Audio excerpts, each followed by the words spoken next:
आमच्या सगळ्यांवर खूप प्रेम आहे त्यांचं आणि आमचं त्यांच्यावर. सी, फिरून फिरून तुझी गाडी पुन्हा सईवरच आली. Love marriage?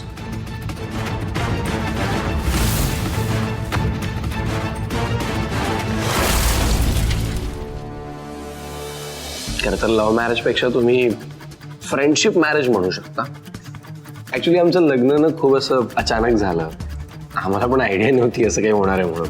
पण लग्नाआधी आम्ही खूप चांगले मित्र होतो, खूप चांगले.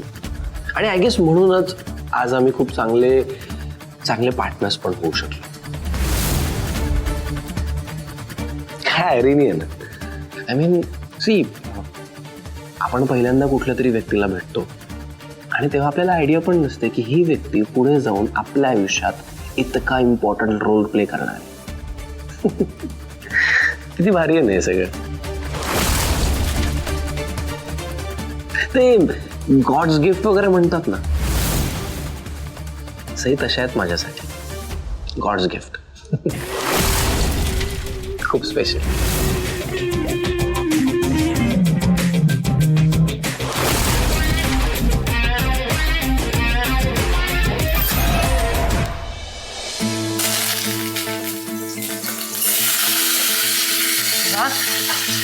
छान फोडणी बसली. हा हो.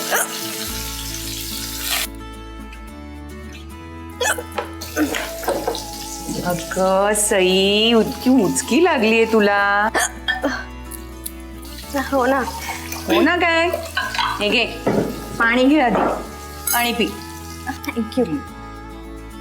काय ग, कोण इतकी आठवण काढते तुझी? कोण काढणार दुसरं? त्यांची आवडती आमटी करते ना, तिकडे कळलं असणार त्यांना.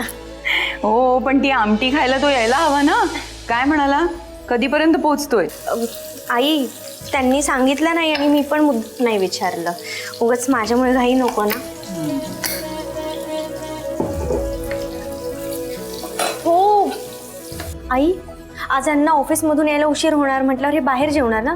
घरचं जेवण यांना मिळणार नाही. झालं म्हणजे नेहमी यांना कधी ऑफिसमधून यायला उशीर झाला तर हे बाहेरचं खाऊन येणार आणि त्याचा परिणाम त्यांच्या शरीरावर होणार, म्हणजे तब्येत खराब. मला ना कळत नाही आता काय करायला पाहिजे. काय झालं?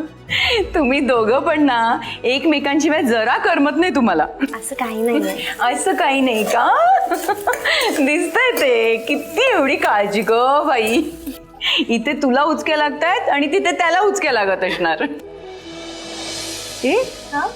तुला इतकी आठवण येते ना त्याची, मग तू त्याच्यासाठी जेवणाचा डबा घेऊन जा ना. आई,